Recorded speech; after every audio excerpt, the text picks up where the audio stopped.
Take a moment to imagine yourself lost in the dense and uninhabited forest of South Jersey.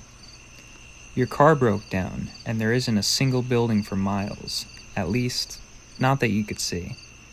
You stand there in the dead of night, surrounded by the sound of crickets and whatever else could be lurking around you. The sounds suddenly and almost unnaturally stop, as if someone just pushed a button to mute them all at once. A blood-curdling scream can be heard from the thicket as a large antlered figure emerges. You try to determine what this creature is until it looks at you. Two glowing eyes stare directly into your soul, leaving you completely petrified. It isn't long until two large wings emerge from its silhouette, and it takes flight, disappearing into the night sky. The creature depicted in this story was the well-known cryptid of South Jersey's Pine Barrens, the Jersey Devil. The Jersey Devil has many different interpretations of it, however most know it as the 13th child of Deborah Leeds. In 1735, Deborah Leeds had cursed her 13th child upon its birth, exclaiming, "Let this child be the devil." You might wonder why she would say such a thing, but many iterations of the story state that it's because she just didn't want this child because she already had 12 other to take care of. Shortly after it was born, the baby did exactly what Deborah Leeds wished for. It transformed into a creature with goat hooves, a horse's head, deer antlers, bat wings, and a serpent tail. It aggressively flew around the room before flying up and out of the chimney, escaping into the barrens to live out the rest of its life. My interpretation of the Jersey Devil leans more into the demonic creature side that this child became. Many depictions of it displayed an almost kangaroo-like body, which is where I started with the base design. I also stuck with the horse head, but decided to go for more of like a horror twist and make it a horse's skull instead of just like an actual horse's head.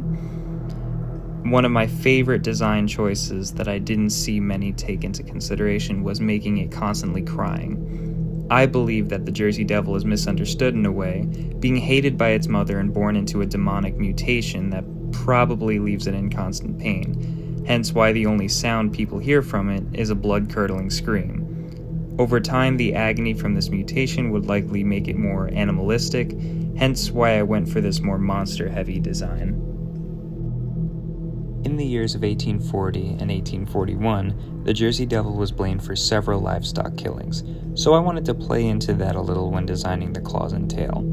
Razor-sharp claws are a must when it comes to designing a monster like this, and as such I had to give the tail a similar treatment.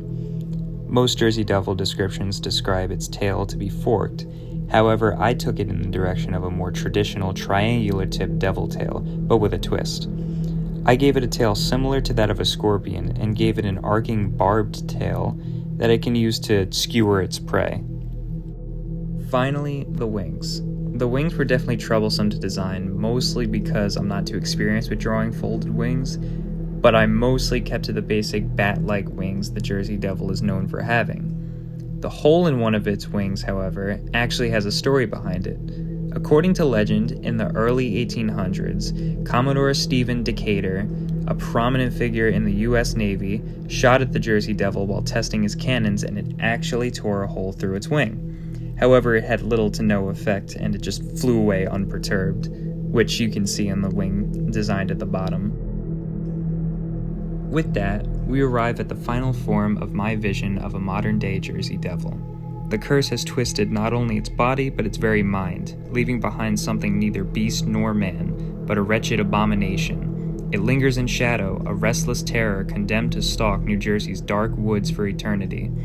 Some may say it's only a tale, others swear they've heard its cry, but whether legend or truth, its presence endures in every whispered story. So if you ever wander into the black heart of the Pine Barrens, tread lightly, for you may come face to face with the devil born of human flesh, the Jersey Devil.